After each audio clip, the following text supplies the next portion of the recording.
यह खबर न सिर्फ आज की बल्कि पिछले एक महीने की सबसे बड़ी राजनीतिक खबर है। दिल्ली के पूर्व मुख्यमंत्री अरविंद केजरीवाल ने खुलकर दिल्ली हाई कोर्ट की जज जस्टिस स्वर्णकांत शर्मा के खिलाफ बगावत कर दी है। अरविंद केजरीवाल के शब्दों में, आपकी अदालत में अब मेरे खिलाफ जो केस चलेगा, ना मेरा वकील हाजिर होगा और ना मैं खुद हाजिर होऊंगा। याद कीजिएगा, अरविंद केजरीवाल पहले उनसे अपील कर चुके थे कि आप इस केस से खुद को रिक्यूज कर लीजिए, यानी कि इस केस से खुद को हटा दीजिए। क्यों? क्योंकि उन्होंने दो कारण दिए थे। पहला कारण, आप एक नहीं, दो नहीं, तीन नहीं, चार बार आरएसएस के कार्यक्रम में गई थी। दूसरी बात, आपके दोनों बच्चे केंद्र सरकार से जुड़ी संस्थाओं में वकील हैं और तुषार मेहता, जो कि केंद्र सरकार के वकील हैं, उनसे जुड़ी संस्थाओं में काम कर रहे हैं। मगर जस्टिस स्वर्णकांत शर्मा ने मना कर दिया था। और एक दूसरी खबर आ रही है दोस्तों, और यह भी अपने आप में बहुत बड़ी खबर है। क्या आप जानते हैं, राज्यसभा के सभापति ने आम आदमी पार्टी के 7 बगावती सांसदों, राज्यसभा के जो सांसद हैं जिनमें राघव चड्ढा भी शामिल हैं, उनके भाजपा में विलय को स्वीकार कर लिया है। जबकि इसी मंच पर मैंने आपको बताया था कि कानूनन यह थोड़ा मुश्किल होगा। क्यों? क्योंकि सुप्रीम कोर्ट का महाराष्ट्र को लेकर आदेश था, जिसमें कहा गया था कि जब तक राजनीतिक पार्टी का विलय ना हो तब तक इस विलय को स्वीकार नहीं किया जाएगा। मगर राज्यसभा के सभापति ने उसे स्वीकार कर लिया है। मगर खबर सिर्फ वो नहीं है। राघव चड्ढा का एक वीडियो आया है। यह आदमी अपराध बोध से, गिल्टी कॉन्शियसनेस से इस कदर दबा हुआ है कि आज इसने बताया कि मैंने क्यों आम आदमी पार्टी को छोड़ी। क्या आप जानते हैं, अपने पूरे भाषण में शायद अपराध बोध के चलते इस शख्स ने भाजपा का नाम तक नहीं लिया। सही सुना आपने। आप जिस पॉलिटिकल पार्टी में जा रहे हैं, कम से कम उसका नाम तो लीजिए। राघव चड्ढा यह भी कह रहे हैं इस भाषण में कि हम रचनात्मक राजनीति करना चाहते हैं, मॉडर्न राजनीति करना चाहते हैं। मुझे आम आदमी पार्टी में घुटन हो रही थी। तो मैं इस आदमी से, जिसे मैं अव्वल दर्जे का कायर बताता हूं, एक सवाल पूछना चाहता हूं।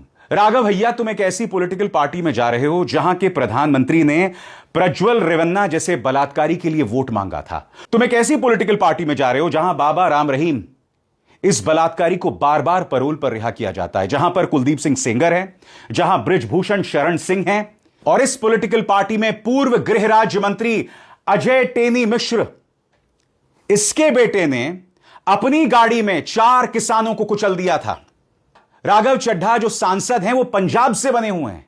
और यह मत भूलिए, जब किसानों ने आंदोलन किया था 3 कृषि कानूनों के खिलाफ, जिसे इस सरकार को वापस लेना पड़ा था, तब इस सरकार ने किसानों के बारे में न जाने क्या क्या कहा था। मगर यह कायर उसी पॉलिटिकल पार्टी की गोद में जाकर बैठ गया। और आज जो इनका संदेश आया है, इसमें इन्होंने भाजपा का नाम तक नहीं लिया। उसकी भी हम चर्चा करेंगे। मगर सबसे पहले अरविंद केजरीवाल, मैं आपको बताना चाहता हूं अरविंद केजरीवाल क्या कह रहे हैं आपकी स्क्रीन पर। जस्टिस स्वर्णकांत शर्मा से न्याय मिलने की मेरी उम्मीद टूट चुकी है। अपनी अंतरात्मा की आवाज सुनते हुए, गांधी जी के सिद्धांतों को मानते हुए और सत्याग्रह की भावनाओं के साथ मैंने फैसला किया है कि मैं इस केस में उनके सामने पेश नहीं होऊंगा और कोई दलील भी नहीं रखूंगा। यह अपने आप में बहुत अहम है दोस्तों।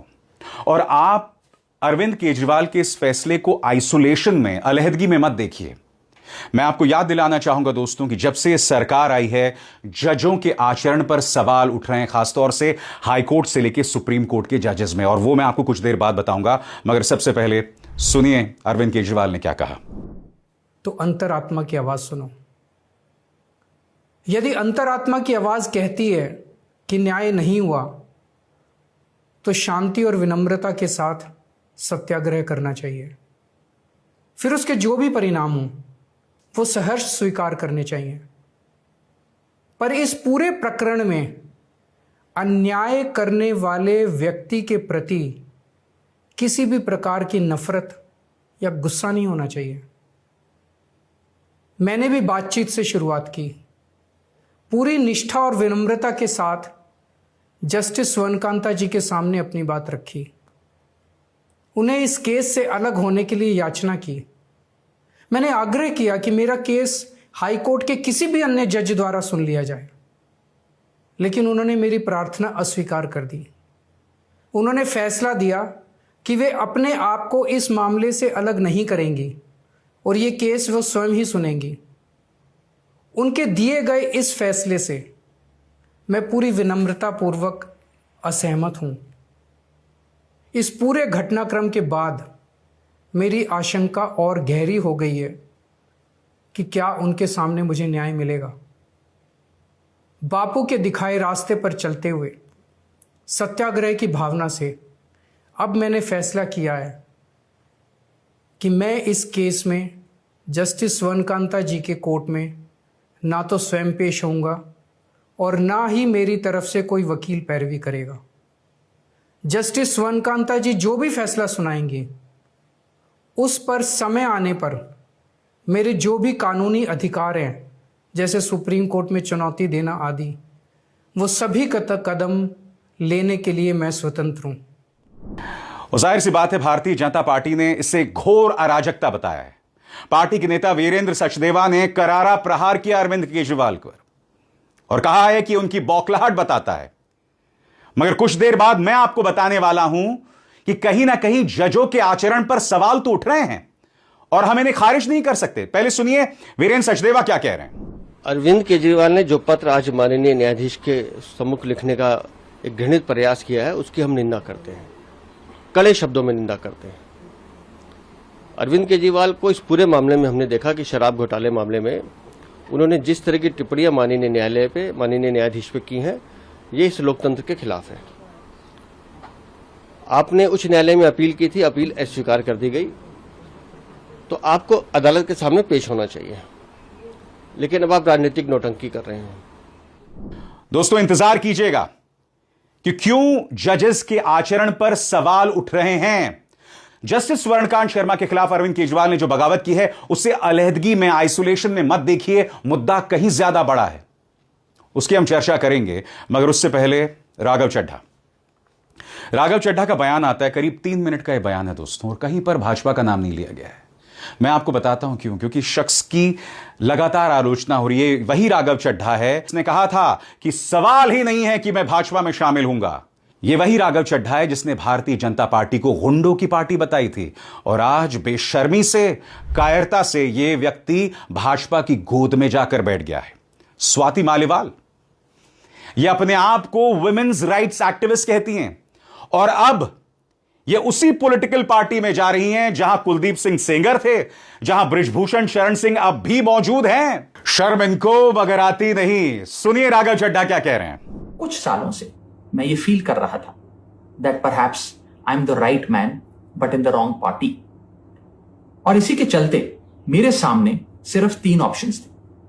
पहला ऑप्शन कि मैं पॉलिटिक्स ही छोड़ दूं, दूसरा ऑप्शन कि मैं इसी पार्टी में रहूं और चीजें ठीक करने की कोशिश करूं, जो कि हुआ नहीं, और तीसरा ऑप्शन कि मैं अपनी एनर्जी और एक्सपीरियंस लेकर पॉजिटिव पॉलिटिक्स करूं, एक और प्लेटफॉर्म के साथ, एक और पॉलिटिकल पार्टी के साथ जुड़कर सकारात्मक राजनीति करूं। इसीलिए मैंने अकेले ने नहीं, मेरे साथ 1 नहीं, 2 नहीं, 3 नहीं, 4 नहीं, 5 नहीं, 6 और सांसदों ने, यानी कि कुल 7 MPs ने यह फैसला लिया कि हम अपनी इस पॉलिटिकल पार्टी से रिश्ता तोड़ते हैं। तो मैं कहीं और आपको लेकर नहीं चलना चाहता हूं। आम आदमी पार्टी के एक और सांसद हैं राज्यसभा के अंदर, संजय सिंह। संजय सिंह वो शख्स हैं दोस्तों जिन्हें जेल भेजा गया था और बाद में रिहा कर दिया गया था। ईडी ने उनसे पूछताछ की थी, और जब पूछताछ चल रही थी संजय सिंह से या पार्टी के किसी भी नेता से, तब यह राघव चड्ढा जो है वो लंदन भाग गया था अपनी पत्नी के साथ, विंबलडन देख रहा था। यह वही राघव चड्ढा है जो दिल्ली जल बोर्ड का वाइस चेयरमैन था मार्च 2020 से 2022 में, और ईडी ने यह दावा किया था, जी हां, ईडी ने यह दावा किया था कि हमारे पास एक डायरी है जिसमें राघव चड्ढा फंस सकता है, और यह राघव चड्ढा लंदन भाग जाया करता था। मैं आपको एक वीडियो दिखाना चाहता हूं संजय सिंह का, इन्हीं की पार्टी का है। इसमें आप देखिएगा, ईडी की पूछताछ के बाद संजय सिंह बाहर आते हैं। कायदे से संजय सिंह को डरा होना चाहिए था, मगर ऐसा नहीं होता है दोस्तों। आप संजय सिंह के तेवर देखिए, और कहीं ना कहीं राघव चड्ढा सीख सकते हैं अपने ही पार्टी के सांसद संजय सिंह से। देखा जाए।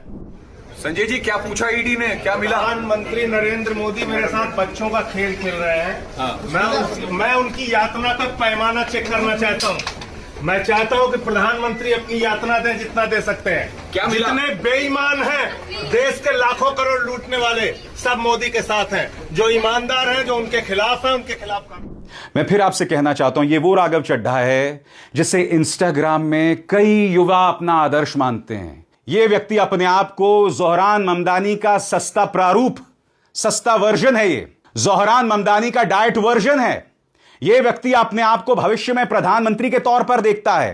तो मैं समझना चाहता हूं, तुम्हारी जो तमाम महत्वाकांक्षाएं हैं, इसमें कायरता और अवसरवादिता कहां आ जाती है? तुमने तो भाजपा को गुंडों की पार्टी कहा था। तुमने तो यह तक कहा था डंके की चोट पर कि मैं और अरविंद केजरीवाल किसी भी कीमत में भाजपा में शामिल नहीं होगा। शर्म आती है तुमको? बहरहाल दोस्तों, जिस बड़ी खबर को लेकर बवाल हो रहा है वो है अरविंद केजरीवाल ने जिस तरह से जस्टिस स्वर्णकांत शर्मा के खिलाफ बगावत कर दी है। संजय सिंह ने क्या बयान दिया है, और सबसे बड़ी बात, प्रशांत भूषण जो एक जमाने में अरविंद केजरीवाल के साथ ही हुआ करते थे, उन्होंने केजरीवाल के पक्ष में बयान दिया है। आपकी स्क्रीन पर सबसे पहले संजय सिंह क्या कह रहे हैं। आरएसएस के कार्यक्रम में जाकर यह कहना कि जब जब आपके कार्यक्रम में आती हूं मेरा प्रमोशन हो जाता है, ऐसे जज से न्याय की क्या उम्मीद की जाए? इस परिस्थिति में अरविंद केजरीवाल जी का गांधीवादी सत्याग्रह ही उचित रास्ता है। स्वर्णकांता जी से ना कोई बहस, ना कोई दलील, जो उनकी विचारधारा का मन करे वो करें। केजरीवाल का सत्याग्रह कह रहे हैं संजय सिंह। सबसे बड़ी बात, जैसे मैंने कहा, प्रशांत भूषण ने भी समर्थन जाहिर किया है। क्या कह रहे हैं प्रशांत भूषण, गौर फरमाएं। अरविंद केजरीवाल का यह फैसला कि वो अपने डिस्चार्ज को चुनौती देने वाली सीबीआई अपील में जस्टिस स्वर्णकांत शर्मा के सामने हिस्सा नहीं लेंगे, सही और जायज है। इस केस के हालात देखते हुए उन्हें पक्षपात यानी बायस का शक होना बिल्कुल वाजिब है। मैं कहूंगा कि उनका यह अंदेशा सही है। और मैंने कार्यक्रम की शुरुआत में क्या कहा था दोस्तों, आप इस पूरे घटनाक्रम को अलहदगी में, आइसोलेशन में मत देखिए। लगातार जजेस के आचरण पर सवाल उठ रहे हैं। आम इंसान की क्या उम्मीद है? न्यायालय है ना, मगर अगर वहां पर भी पक्षपात का आरोप लगेगा तो स्वाभाविक सी बात है, इंसान जाएगा कहां? और याद कीजिएगा, इसी मंच पर मैंने आपको बताया था कि जस्टिस स्वर्णकांता केस में अरविंद केजरीवाल की बगावत की वजह से जजेस के आचरण पर सवाल उठ रहा है। याद है आपको? आइए देखते हैं उसका यह अंश। अगर आप दक्षिण की तरफ जाएं तो जस्टिस जी.आर. स्वामीनाथन, वो भी विश्व हिंदू परिषद आरएसएस के कार्यक्रम में जाते हैं, और आप जानते हैं वहां क्या कहते हैं? गौर कीजिएगा, क्योंकि मैंने क्या कहा आपसे, मुद्दा यह नहीं है कि आप आरएसएस के समारोह में जा रहे हैं, मुद्दा यह है कि आप जज होते हुए क्या कह रहे हैं। और इंतजार कीजिएगा, इलाहाबाद हाईकोर्ट के जज जस्टिस शेखर यादव ने क्या कहा वो भी मैं आपको बताऊंगा, मगर सबसे पहले गौर फरमाएं justice G R. Swaminathan. Madras high court के जज जी.आर. स्वामीनाथन को लेकर जो विवाद हुआ वो उनकी कुछ टिप्पणियों और रुख की वजह से है, जिन पर विपक्ष ने कड़ी आपत्ति बताई। नंबर 1, संविधान पर टिप्पणी। उन्होंने कहा कि भारतीय संविधान काफी हद तक 1935 के कानून से कॉपी किया गया है और इसमें मौलिकता की कमी है, ओरिजिनलिटी की कमी है। यह बात उन्होंने एक आरएसएस से जुड़े कार्यक्रम में कही थी। इस पर काफी आलोचना हुई, क्योंकि लोगों का कहना था कि एक बैठे हुए सिटिंग जज को इस तरह की बात नहीं कहनी चाहिए थी। नंबर 2, रैशनलिस्ट यानी तर्कवादियों और सेक्युलर लोगों पर बयान। एक धार्मिक कार्यक्रम में उन्होंने उन लोगों पर हमला किया जो गुरु की अवधारणा का विरोध करते हैं या मजाक उड़ाते हैं। उन्हें बेवकूफ, बदमाश, असभ्य जैसे शब्दों से संबोधित किया गया। साथ ही उन्होंने कहा कि उनके पास अभी 4 से 5.5 साल की नौकरी बाकी है और वो आगे और हिम्मत से काम करेंगे। तमिलनाडु में इसे इस तरह देखा गया कि वो सांस्कृतिक मुद्दों पर और आक्रामक रुख अपनाएंगे। नंबर 3, विचारधारा और पक्षपात का आरोप। विपक्ष का आरोप है कि वो फैसले निष्पक्ष तरीके से नहीं बल्कि एक खास राजनीतिक विचारधारा के आधार पर लेते हैं। उन पर यह भी आरोप है कि वो एक खास वकील और एक खास समुदाय के लोगों के पक्ष में झुकाव दिखाते हैं। और मैं आपको याद दिलाना चाहूंगा कि इलाहाबाद हाईकोर्ट के जज जस्टिस शेखर यादव ने क्या किया था।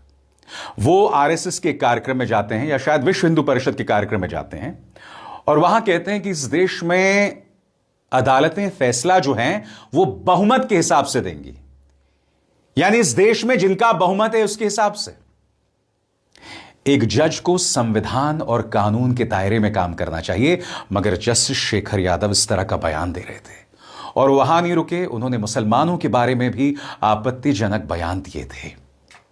और ये वो जस्टिस शेखर यादव हैं जिन्होंने प्रधानमंत्री नरेंद्र मोदी की बहुत तारीफ की थी।